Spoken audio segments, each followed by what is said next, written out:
Good afternoon everyone. এখন ঘড়িতে বাজে 3:30। আমি এখন থেকে আমার ব্লগটা শুরু করলাম।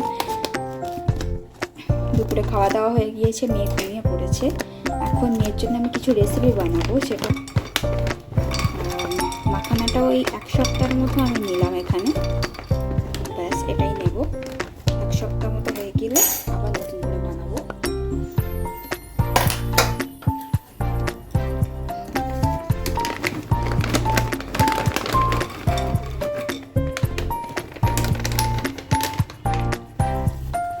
একটা স্পুনের সাহায্যে এটাকে নাড়াচাড়া করে ড্রাই রোস্ট করে নেব।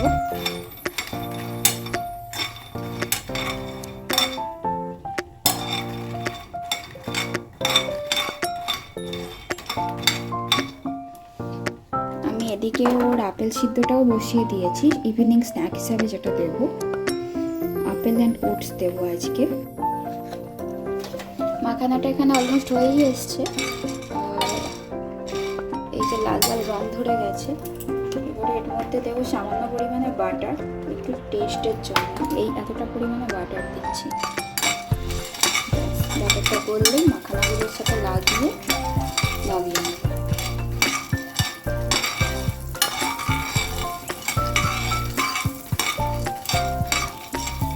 মাখানাটা সবসময় কমানো আছে করারই চেষ্টা করবে, তাতে মাখানাগুলো পুড়বে না। মাখানাগুলো হয়ে গিয়েছে প্রপারলি, খুব সুন্দর একটা বাটারি স্মেল উঠেছে। এবার এটা নামিয়ে নেবো একটা পাত্রে, এয়ারটাইট কন্টেনারে রাখবো।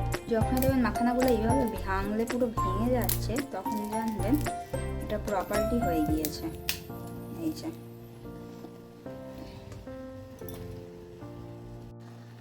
এই যে এদিকে দেখুন আমার অ্যাপেল অ্যান্ড ওটসটাও প্রিপেয়ার হয়ে গেছে। অ্যাপেলটা সিদ্ধ হয়ে যেতে তার মধ্যে কিছুটা পরিমাণে ওটস দিয়ে দিয়েছি ক্রাশ করে। ব্যাস ওটাও সিদ্ধ হওয়া কমপ্লিট। এবার এটা নামিয়ে নেব। যখন মেয়েকে দেবো এর মধ্যে কিছুটা ফর্মুলা মিল্ক মিক্সড করে দেব। ফর্মুলা মিল্ক দিলে আপেলে যেহেতু ক্যালোরি খুব বেশি থাকে না, সেই কারণে, আর আমার মেয়ে যেহেতু একটু রোগা, ডাক্তার বলেছে যে ওকে যে কোনো খাবারই ক্যালোরি রিচ করে দিতে। ওই জন্য মাখানাতেও কিছুটা পরিমাণে বাটার দিলাম, দিয়ে ওইভাবে দেবো। আর ওটসেও কিছুটা ফর্মুলা মিল্ক মিক্সড করে দেব। শুধুমাত্র দুটো ইনগ্রিডিয়েন্টস লাগে এই আপেল ওটস বানানোর জন্য, আর এটা খুবই হেলদি একটা খাবার। 8 মান্থ প্লাস বাচ্চাদের থেকে দেওয়া যায়, 8 মাস প্লাস বয়স থেকে। এই দুটো ইনগ্রিডিয়েন্টস আমি যদি 8 মান্থ প্লাস বাচ্চাদের দিতে চাই, তখন ওই গোটা গোটা দিলে ওরা খেতে পারবে না। আমার মেয়ে হয়তো খেয়ে নেবে, যেহেতু ও 14 মান্থের হয়ে গিয়েছে, সেই জন্য আমি এটা আজকে দেখাচ্ছি। ওটস আর অ্যাপেলের রেসিপিটা কমপ্লিট হয়ে গেলে ওটাকে এই স্টেনারের সাহায্যে, এইরকম বড় ছাঁকনি অনেকই দোকানে পাওয়া যায় বাচ্চাকে খাবার ছাঁকার জন্য, আর এটা কিনে আমার খুব হেল্প হয়েছে আমার বাচ্চাকে খাওয়াতে। এরকম অবশ্যই আমি সবাইকে বলবো যে যাদের ছোটো বাচ্চা আছে তারা অবশ্যই বাড়িতে একটা করে রাখুন, আর এর মধ্যে দিয়ে এইভাবে আস্তে আস্তে এটাকে স্টেন করে দেবেন। দেখুন নিচে যে লিকুইডটা হয়েছে কতটা পিউরি হয়েছে।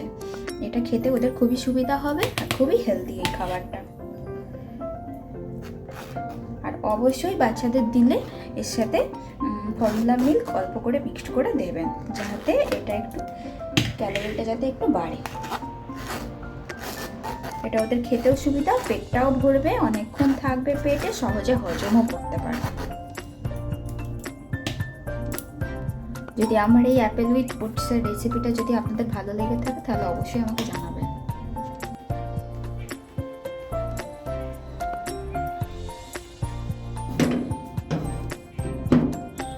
জামা কাপড়গুলো তুলে নিই। আপনাকে আমি পাশের প্রকৃতিটা দেখো, দেখুন আকাশটা কি সুন্দর লাগছে। সকাল থেকে ওয়েদারটা বেশ মেঘলা ছিল।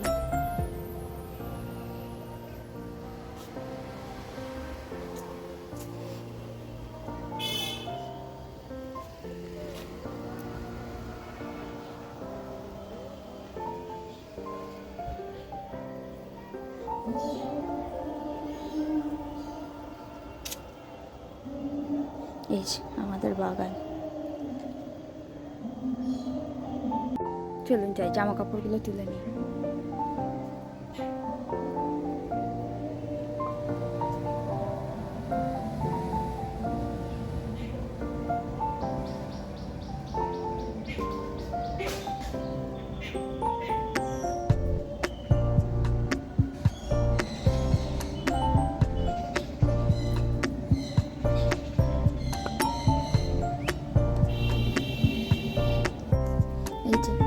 কাপড় মেলে দিলাম এখানে, কোনো জামা কাপড়ই শুকায়নি, অল্প কিছু শুকিয়েছে সেগুলোকে নিয়ে যাচ্ছে। এখন তো বিকাল হয়ে গেছে আর জামা কাপড় মেলে রেখে লাভ নেই, যে সকাল থেকে মেঘলা মেঘলা ওয়েদার, ওই জন্য জামাগুলো শুকালো না।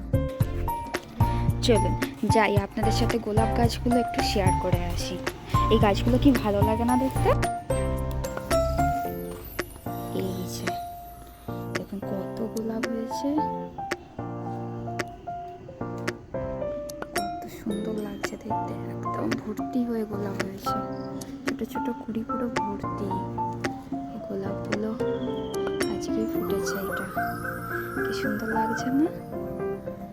ছোট ছোট কুড়ি পুরো ভর্তি হয়েছে, গাছটা অনেক বড় হয়েছে, এইগুলো পুরো ভর্তি আছে গোলাপ। এত সুন্দর লাগে, যেহেতু আবার দুটো কালার মিক্সড করা, ভিতরটা পিঙ্ক আর বাইরেটা লাল, আরো সুন্দর লাগে দেখতে। এগুলো প্রচুর কুড়ি ধরেছে, ছোট ছোট পাতা বেরিয়েছে এগুলো থেকে। এখানে আছে,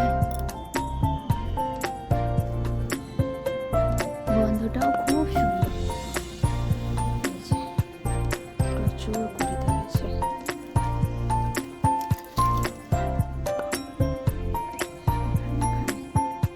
সুন্দর না?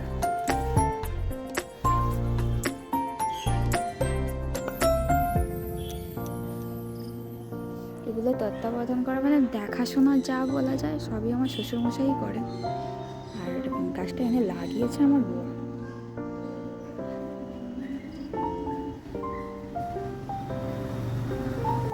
এই যে কটা পেয়ারা পাতা তুলে নিচ্ছি, একটু চিবাবো, ভালো লাগে।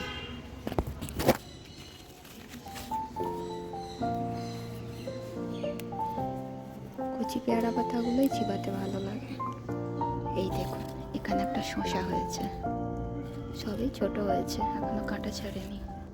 এই হলো ফুলকপি, এখানে একটা ছোট্ট ধরেছে, সাদা মতো হয়ে রয়েছে, এটাও ছোট্ট ধরেছে। এই যে ছোট ছোট ধরেছে এগুলো। এখানে যে টমেটো গাছ, টমেটো ধরেছে। এগুলো সবই গাছগুলো আমার শ্বশুরমশাই দেখাশোনা করেন, উনি দেখে দেখে যত্ন করে করে রাখেন।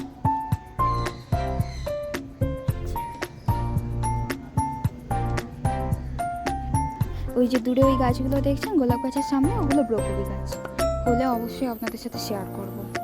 আর এই যে দেখুন কিছু গাছগুলো, এগুলো হলো গাজর গাছ, কিন্তু এবারে ভালো হয়নি গাজর গাছটা। এই ছাঁকুনিটা ছিল না, ছাঁকুনিটা আমি এখানে বড় গামলায় জল আছে, এই জলে রেখে গেছিলাম ডুবিয়ে। ছাঁকুনিটা একটু বড় জলের মধ্যে ভালোভাবে নাড়িয়ে না নিলে ভালোভাবে পরিষ্কার হয় না। বড় জায়গার জলে ভালোভাবে নাড়ালে পরিষ্কারভাবে পরিষ্কার হয়, নাহলে এই ভিতরের এই সাইডের এই ধারগুলোতে না সব নোংরা লেগে থাকে।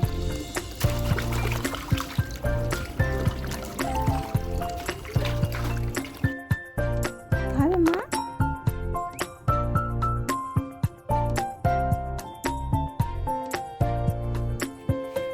ভালো মা,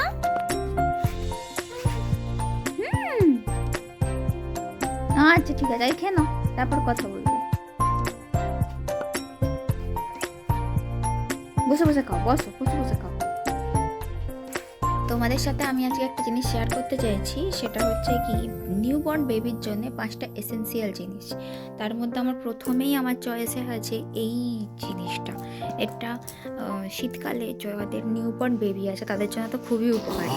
নিউবর্ন বেবিকে এই জায়গাটায় যে হ্যাট টাইপের আছে, এই মাথাটা ঢুকিয়ে, আর এই দুটো জায়গায় এই পাটা আছে, দুটো পায়ে ঢুকিয়ে এইভাবে র্যাপ করে দিলে বাচ্চারা খুব ভালো ঘুমায়। আমার মেয়ে তো অক্টোবরে হয়েছিল, তা অক্টোবরে ডেলিভারির পরে, আমার ডেলিভারি অক্টোবরে হয়, তা অক্টোবরের পরে নভেম্বর ডিসেম্বর জানুয়ারি শীতে এটা আমার খুব কাজে লেগেছে। তাই এসেন্সিয়ালের মধ্যে ফার্স্ট প্রোডাক্ট হিসাবে আমি এটাকে, এটা সেকেন্ড আইটেম, সেটা হচ্ছে এই স্যালাইন ড্রপটা। এটা মেয়েকে ঘুমানোর সময় খুব ভালো হেল্প করতো, নাকটা পরিষ্কার থাকতো। আর 3 মান্থের পর থেকে আমি স্যালাইন ড্রপের সাথে সাথে আর একটা জিনিস ইউজ করতাম, সেটা হচ্ছে natural cold relief roll on. এটা একটা ফেসবুকেরই একটা কোম্পানি থেকে নেওয়া, বেবি অরিগানো কোম্পানিটার নাম। তা এটা খুব ভালো হেল্প করে। 3 মান্থ প্লাস থেকে আমি দিই, এখনও মেয়ে বড় হয়ে গেছে, এখনও দিই। অল্প কিছু যদি হাঁচি টাচি হয় না, এটা একবার লাগালেই মেয়েটা অনেকটা রিলিফ পায়।